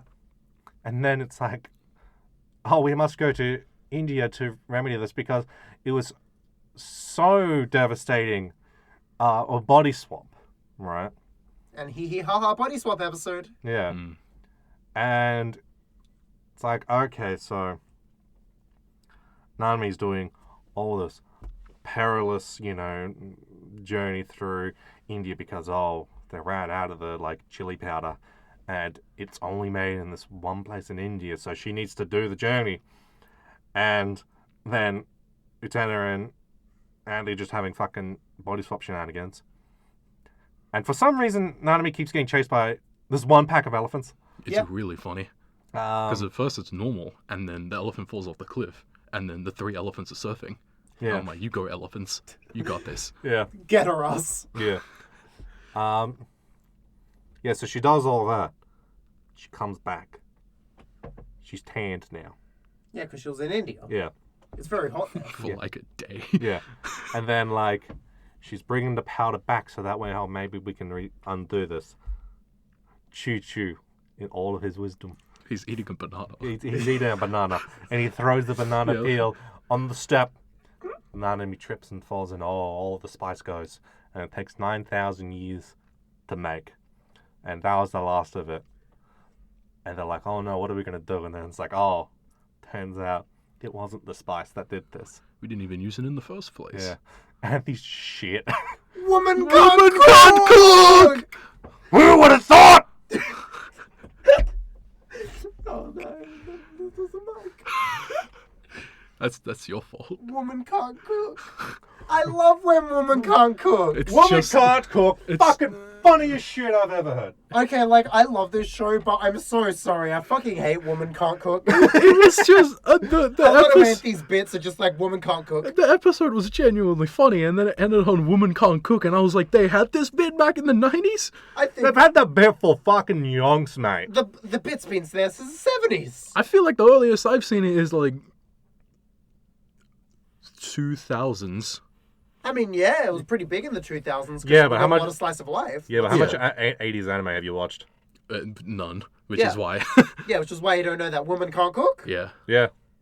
When you're in a world where woman can cook, the fact that woman can't cook is the funniest thing ever. Yeah.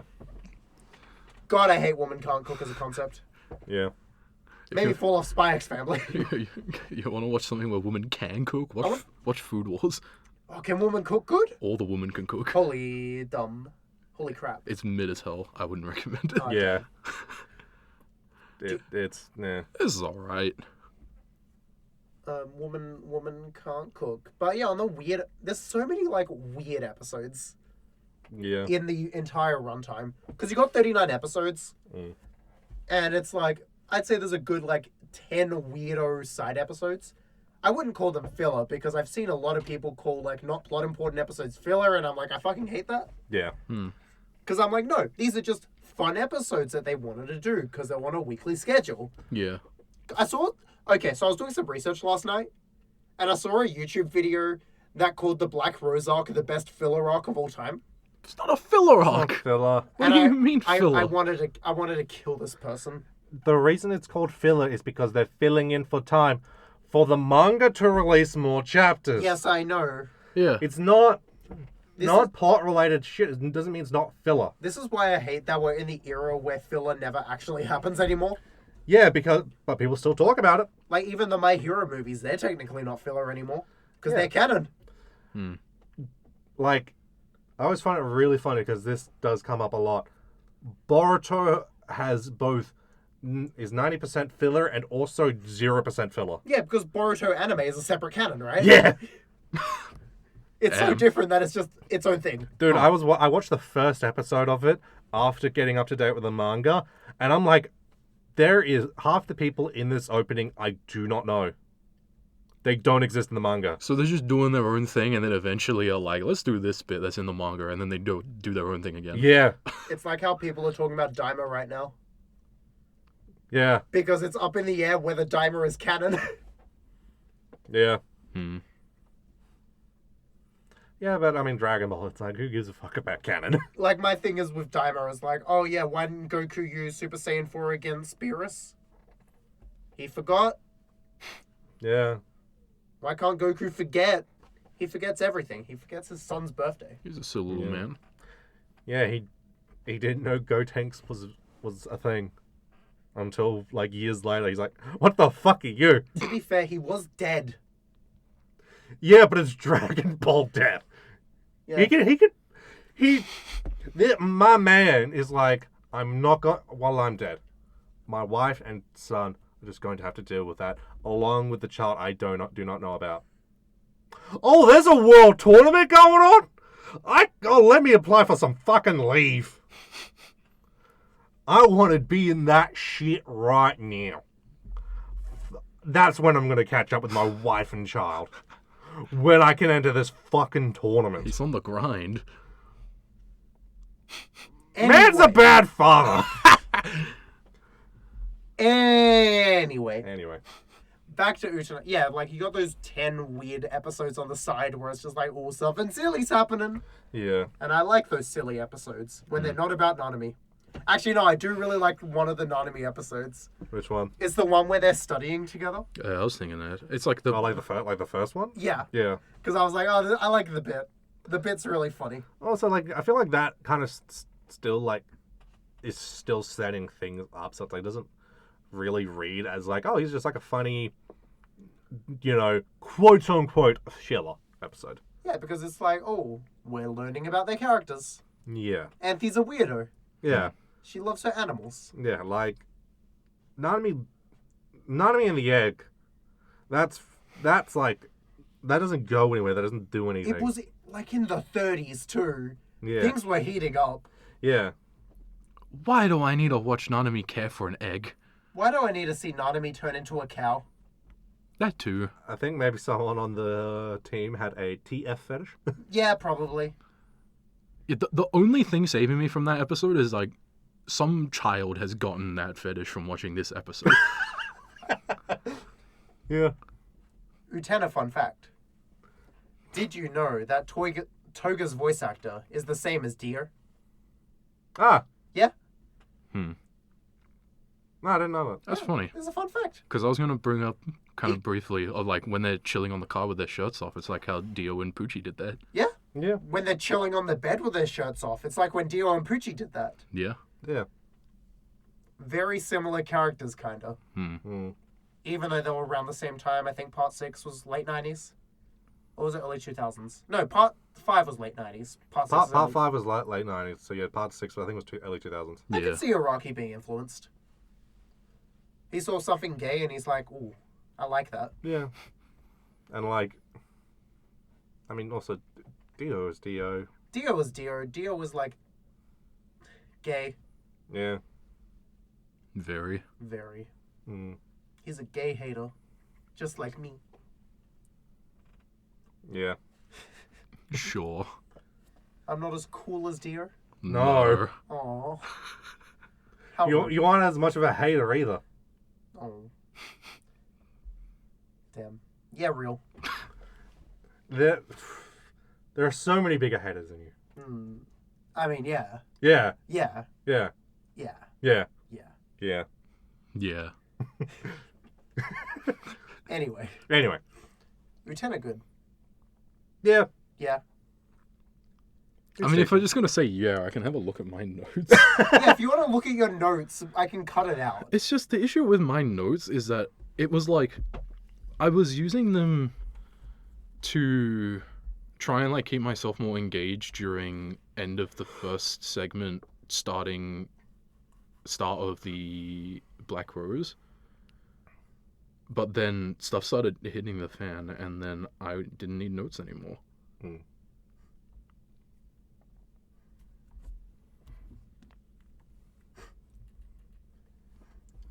This just in, I received a text from friend of the podcast saying that we should pick Go Princess Precure, even though it's not as good as Heartcatch because it has more comparisons to Utena. Thank you, friend of the podcast, Other Robin. Alright, so... That is not going to be my next recommendation, but eventually in the future we'll do that. I have a note that just says Choo Choo is a fat ass. Choo Choo is a fat ass. He's eating in like most of his scenes. Yeah. Let the man be hungry. Let's get my stupid notes up that I did as I was watching and then I stopped halfway through. Anthony is a weird little guy. Choo Choo is kind of peak. Jury is the first explicitly gay character on the show. Oh, yeah. Yeah. Like in an episode, it's like they're setting up that it's like, oh, she was yearning after the guy. Nope, it was the woman. The woman. And then the woman never catches on. Yeah. She's like, oh, she's so jealous about me and the guy. Doesn't she catch on, like, at the end, though? She catches on right at the end when Yeah. she's like, ooh, what's in your locket? Yeah. And then the locket gets destroyed and Jury's like, I love Sayonji so much. Oh, that scene where Toga says he's a feminist. Do you remember that? I feel like I vaguely remember. It wasn't subtitled, but he said something feminist, and I was like, this man is the furthest thing from a feminist. He loves women in the wrong way. Yeah. I love the look on your eyes when I hurt you. These people are gay. Yeah. How about your notes? The very first note, this was like right at the start. It was just like sword coming out of chest, talk of eternity, Genshin, boss baby. No, the mic. What the fuck's the boss baby part? Boss 'Cause baby he's moment. Boss baby momenting it. Boss baby moment. It's the first time I'd seen like, yeah. Alright. Like I shortened the note for comedic effect, but that's what the note says. Yes, it's a Utena reference. Yeah, Yes. yeah. And I was like, more confirmation that this game doesn't have a single original thought. To be Yeah. fair, so many things reference Utena. Yeah. Utena is in like that group of series from like the mid to late 90s that everything after just started referencing. That, Evangelion, probably something else. Yeah. I'm trying to think what Gundam was late 90s. Sneed? No, Sneed was 2000s. Wing was 90s. Yeah. Yeah, everything was referencing Wing. Yeah. What else? What else? What else? I had a third one. I had a third one locked in. I mean, I think late 90s, that's when, like, One Piece, Naruto, and Bleach started. Oh, yeah, of course. Yeah, everything references those three. But yeah, it's just like, that's in that group of series that always get visually referenced. Yeah. Because even if they don't use thematic parallels, they can use visual parallels pretty well. I mean, that's when we go back into G-Witch, where G-Witch uses a lot of visual parallels of Utena, but not a lot of thematic parallels. Yeah. Because I've been making this joke a lot recently, where it's like, G-Witch is a 14-episode anime versus Utena being a 39-episode anime. And in doing that, everyone agrees G-Witch is too short. Yeah. It kind of gets through its plot way too quick. But then it's like, if we got 14 more episodes, we'd have room for like, haha, funny, silly episodes. Yeah. Like, say what you want about the Nanami episodes, at least they stretch the series out to not be like, big episode, big episode, big episode, big episode. Yeah. It lets you have an emotional refresh after very heavy episodes. Because it refreshes it with hatred. Yeah. Because G-Witch definitely goes away from being Utena after season 1. Duels become less important. It doesn't go as absurdist. Yeah. I'm figuring out so much about G-Witch right now. I mean, I would say G-Witch is not absurdist at all. Oh yeah, it isn't absurdist at all. Like, It's played very straight. except for, you know. Except the gay parts. Yeah. Just like, yeah. it takes the premise. It takes the premise. Takes some visuals. A little there's bit. the- Oh, yeah, the garden and stuff like that. Yeah. The garden, there's a confessional. Yeah. Except the confessional doesn't make you worse than G-Witch. Hmm. There's just a little guy hiding in it. Like Choo-Choo size little guy? No, it's like a 10-year-old guy, little guy. Aw, man. That's not as cool. Yeah. Like, there's characters with goons like Nanami. There's a couple character comparisons. Like, you have your Toga, you have your Saionji. You have your Jury analog who doesn't really get any focus. Yeah. They're very similar series conceptually, but they definitely go different ways. I prefer the way Utena does it because I really do enjoy absurdism in media. But I understand people who aren't as into absurdism as me being like, what the fuck is this? I like it because I can't explain it, and I'm just like, this is cool as hell. My issue then comes when I'm trying to discuss said thing, and I have no words because I don't know how to talk. Does this bring you a similar feeling that TV Glow did? Absolutely not. Okay. TV Glow is like one of a kind. Okay. I've never felt that way to anything else ever. Because how would you, like, compare this emotionally to something? I feel like it's less of an emotional thing for me, more if I'm watching a spectacle. Okay. Yeah, Because I get that. Hmm? Yeah, I get that. Because, like, TV Glow has some spectacle in it, but it's just, like, it's a very emotionally heavy film. Whereas Yeah. this, like, sure, there's a lot of themes and there's a lot of symbolism and there's a lot of, like, emotion in this series, but the kind of weight that this series has is a lot more visual. Because I'd compare it a lot to End of Evangelion, or just Evangelion in general. I think these two series are contemporaries in that sense. I mean, one was 95, one was 96, so yeah, they were... Yeah, they are contemporaries. Yeah. But, like, you know what I fucking mean. Like, they're very similar series vibes based. Yeah. I say Evangelion is less absurd. Yeah. Eva has absurd episodes, but they don't go as far as there's a kangaroo in Nerve. Yeah, nah.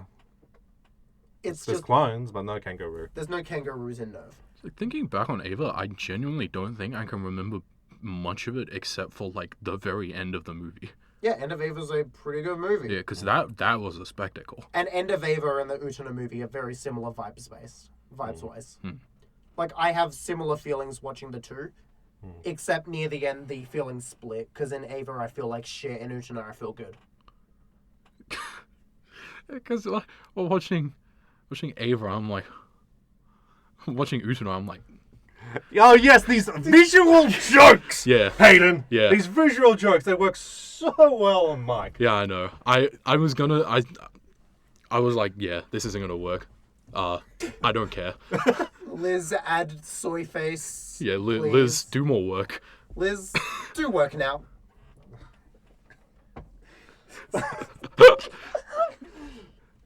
The vibe is different. The vibe is very different, Yeah. Yeah. but it's also just like, oh, visual spectacle. Yeah. I get the same vibe of, like, as just watching, like, just a weird art film. Yeah. Like, I remember when I was, like, watching the movie, I'm just like, it's been so long since I've seen it, I don't really remember it. Well, both of these movies, but, like, man, this is making me want to rewatch Dead Leaves and Redline. Ooh, yeah, I could see why it makes you want to watch Redline. Redline Yeah. was the race one, right? Yeah. Yeah, I still need to watch that. It's really good. It's really good. I've seen one clip and I was like, this is so good. Redline is like, what if really cool visuals with no fucking plot? That Yeah. sounds epic. Yeah. I need to rewatch it because I haven't seen it since it came out. It's really good. Yeah. It's just like, and then you have a car scene in Utena, Yeah. multiple car scenes. Yeah. And Redline is just F-Zero.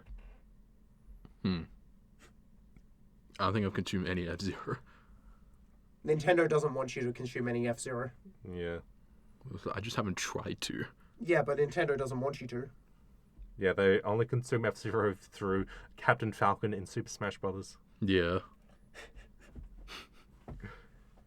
Captain Falcon, the only character that is in a Smash Bros. Original. This podcast is brought to you by Nintendo. Nintendo, buy our stuff that you can, Buy it while it lasts, you fucks. and don't try to get it on secondhand sources or we will kill you.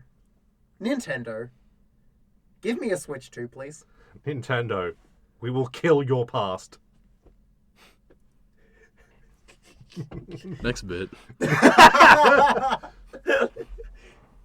Yeah, I mean, if you want me to go through my notes. Yeah, I was about to say, do you guys have anything else to say? No, like, as I said, like, here are my notes.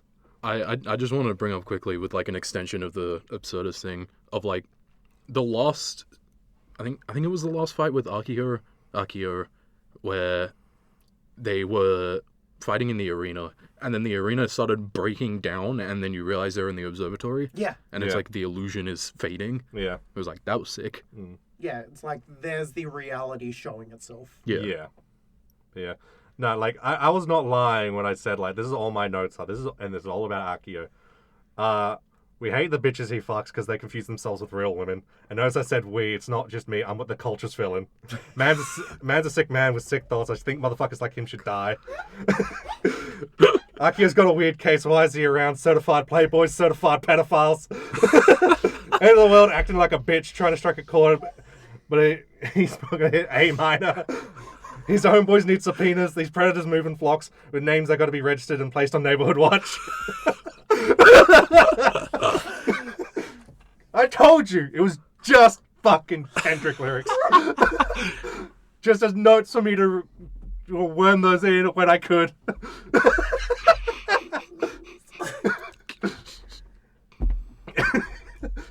Good bit, +2. +3. Oh, Let's go! Kendrick to go! fucking hell. Akio really is a Drake. Yeah, a more charming Drake, but yeah. I mean, before, like, the feud started, I mean, like, Drake was very, like... He had, like, a big, like, you know, still has a big female fan base. Like, he's still considered quite, you know, charming. He was, like, the R&B guy. And, like, you know, the soft lover boy kind of thing. Yeah. And then, you know, like Akio, he fucks children. I do find the concept of Akio's age interesting because, again, it's a topic of debate, how old he is. But in the Black Rose arc, he was an adult like a decade ago.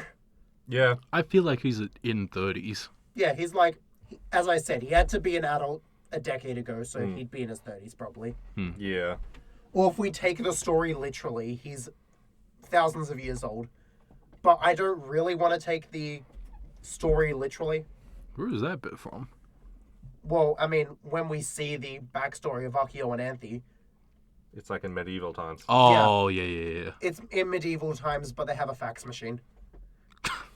Yeah. Yeah, the one fax machine that was just going off. The prince has many powers. Yeah. One of which is to send and receive faxes. Yeah, I did not take that as that happened back then. At first I did, and then, like, as things got more surreal, I just never challenged it again. But, like... I think I may just be stupid, and I was like, they're on a farm or something. I mean, it's what a type of series like this wants you to explore. They want you to explore how real is everything this thing is showing you. Yeah.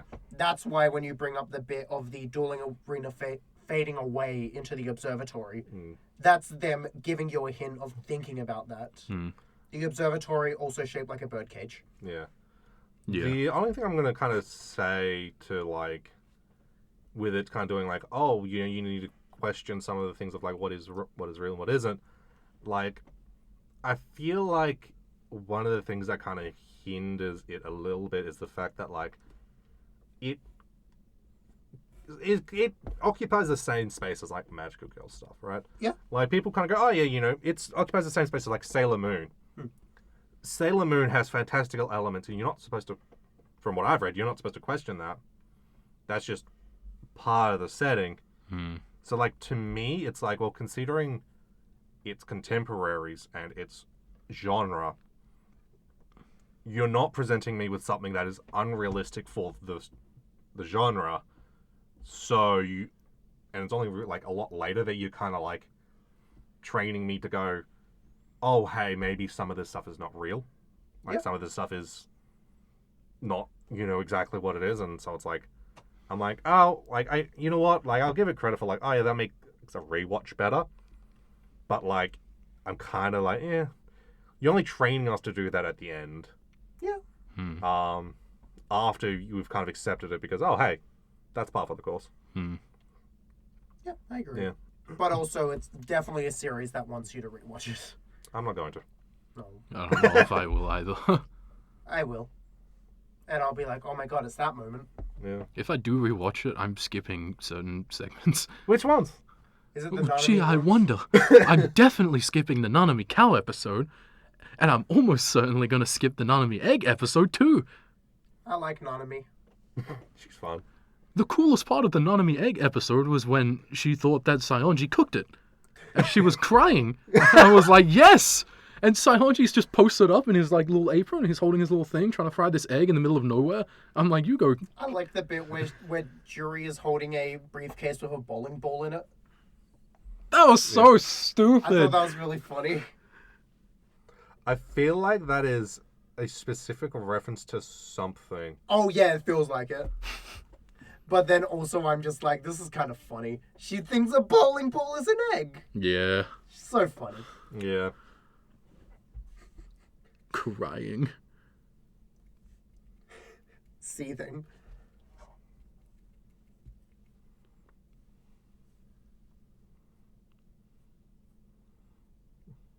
I had something I've I was got going to mention. nothing. I just forgot.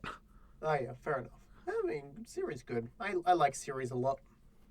Yeah. It's something I like to think about. It's hard to think about because it's a vibe for me. Yeah, it's a very vibe-based series. And Yeah. it's very easy to misinterpret it. Because I was going to bring up, I tried to watch the James Somerton Utena video last night. Oh, yeah. I got like 10 minutes in and I was like, no. I feel like I could bring up.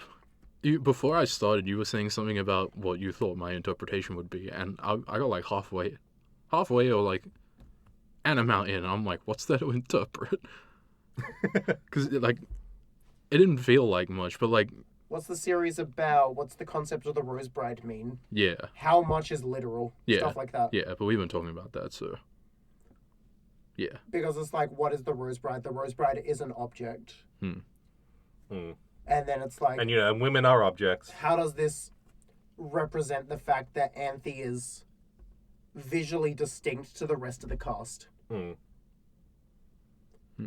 And then it's like, she is being othered in a way. Yeah. She's being othered at school. She's being othered in this mystical dueling area.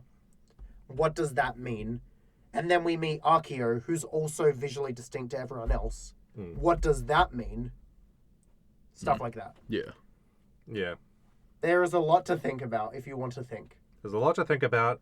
There's a lot to say. Some of which I feel like I'm not qualified to say. Yeah, fair enough. Yeah. These bitches gay. Yeah.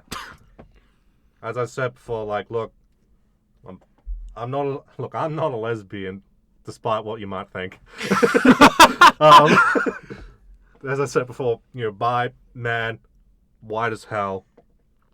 So yeah, I know what I'm allowed to speak on and what I'm not allowed to speak on. I know when to keep my mouth shut. I guess I have to keep mine shut even more then. Damn. So Liz, this is your podcast, so you keep talking about all the lesbian themes. Okay, so you see gay people. Yeah. This did make me remember there was one specific thing of like they were in the first dorm, and then they moved over to Akio's place, and the bed, where they're like, the scene of them just like lying down and then they're looking at each other when they're sleeping. I'm like, that's gay as hell. Very gay bed. Yeah. Yeah. Whereas before it was just a standard bunk bed. And then they're holding hands, and I was like, that's gay. Yeah. And then Choo Choo's there. Yeah. Choo Choo's off to the side. Choo Choo has this little blanket, Yeah. Mm. and he has a big snot bubble. Yeah. One time it exploded and I didn't like that. I thought that was really funny, because it's like, look at that idiot. It was just like, there was a lot. And it was all over him. And then Utena wiped it up and then used the same thing as his blanket. And I'm like, please clean it first. No, she was like, fucking idiot. You sleep in what you sow. Yeah. My favorite line in the series was when Anthe was like, I don't have any friends. And then Utena's like, okay, that's all right. You have Choo Choo, and he's cooler than 10 friends. And I'm like, yeah, he is. Yeah. He's the coolest guy. Like the scene where he's skateboarding. Yeah. He makes friends with a frog. He makes friends with the frog. He's on a snail. Yeah. What else does he do? He eats the banana. He eats multiple bananas. He's a hungry little guy. He eats a lot of crackers. Oh, yeah, when That he ate too. crackers, I added you being like, oh my god, it's you. Yeah.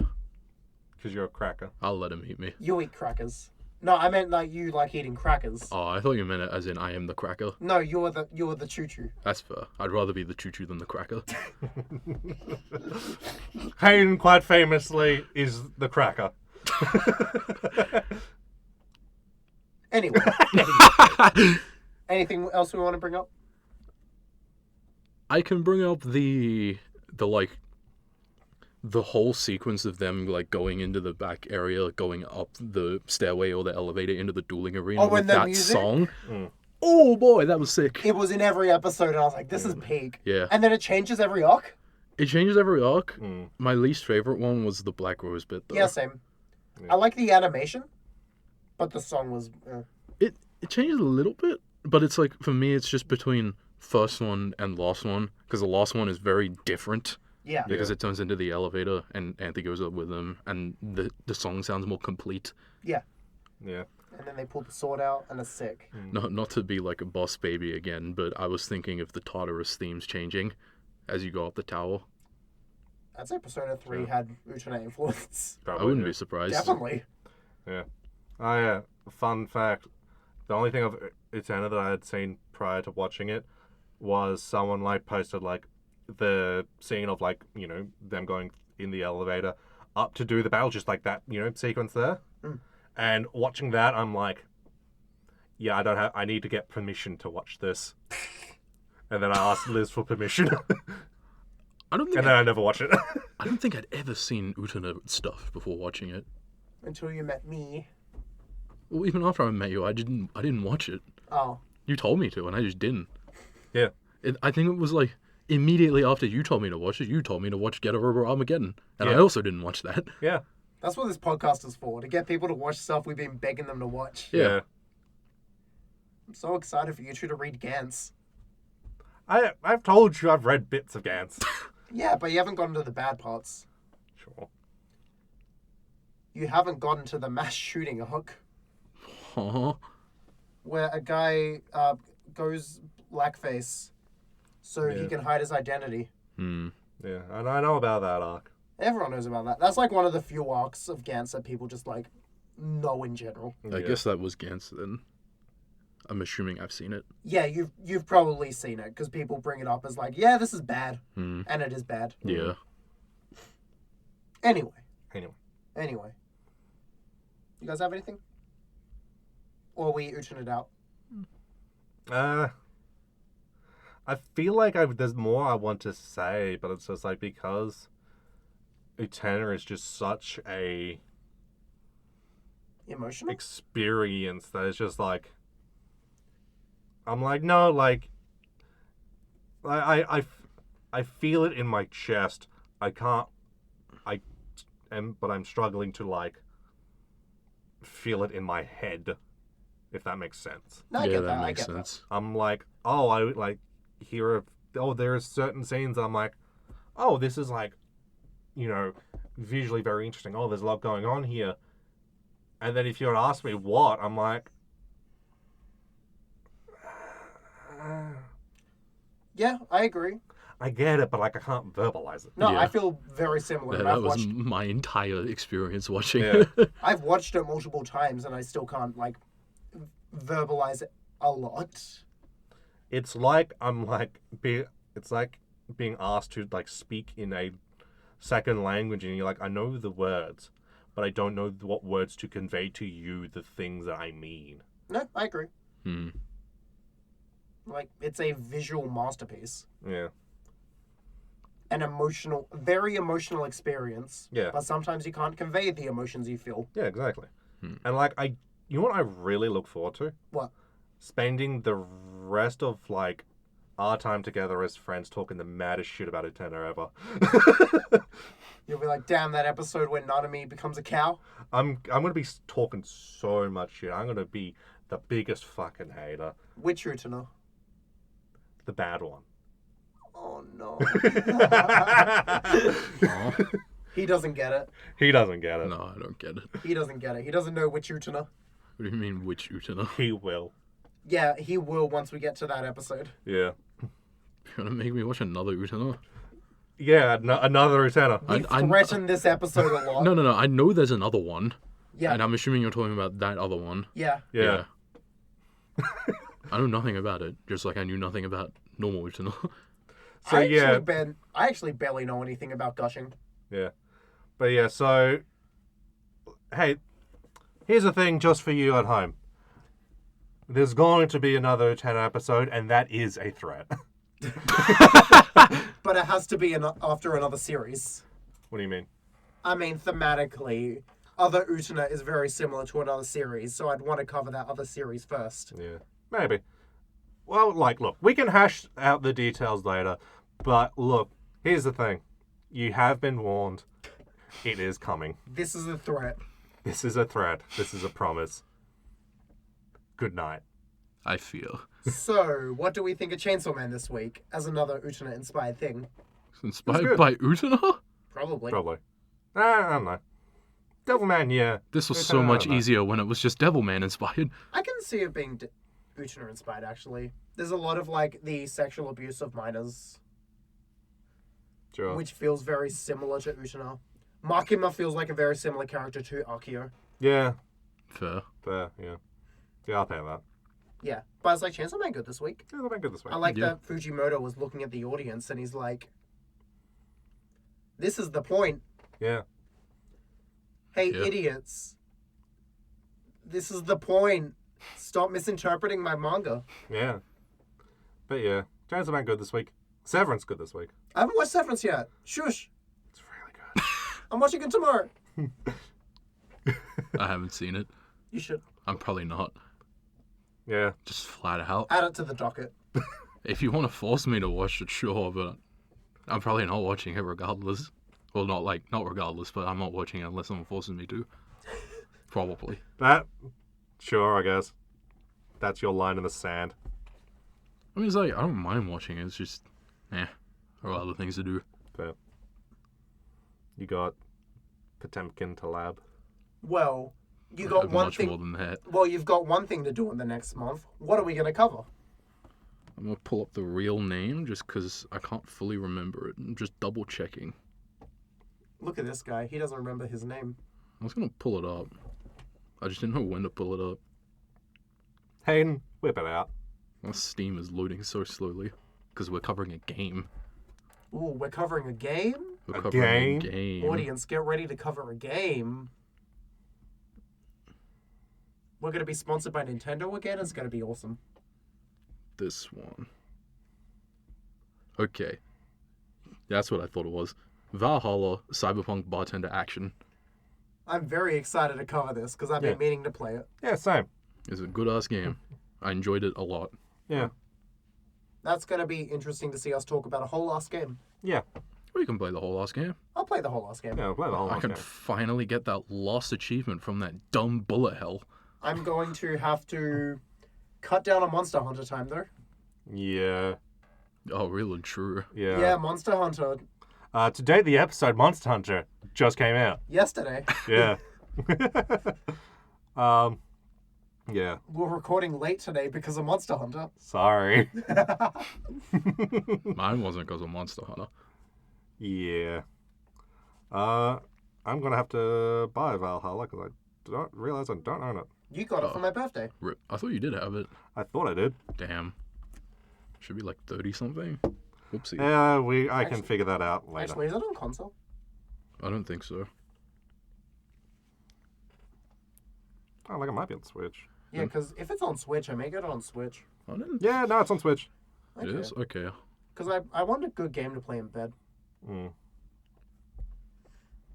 It's just the only issue. I don't remember. Yeah, it's like $20. I'm sure it'll go on sale sometime between now and next month. Ooh, damn, only $224 for the physical. Yeah, I Yeah. was remembering it being like a limited thing. Yeah. Because On this the is like. record, fuck limited run games. Yeah, fuck it. This is They just. put out an NES cartridge that will break your system. This was because it is small indie studio. It Yeah. is small indie studio, but also, it's always games I want to own physically, and then by the time I realize they're doing it, Yeah. Yeah, like there's a bunch of Outer Wild stuff I'd like physically, but rest in peace, I got into that too late. yep, that was me of Heart of the Woods. Mm. I got into that 6 months after it came out. Limited run games is like, haha, lemo. I was into the correct things at the correct time, but I was unemployed. Oh, no. Another So I'm issue. like, oh, I can't buy all the big box versions of the Sam and Max games. Hmm. Shit. Rip. Yeah. Well, anything you guys want to say before we head off? I don't think so. I was about to say something that I realized that I already used my pass. Please give me another. Damn. No pass. No pass. Well, audience, tell us what you would do if you had the power to revolutionize the world. And we are the gay team, and you are exiting the gay zone.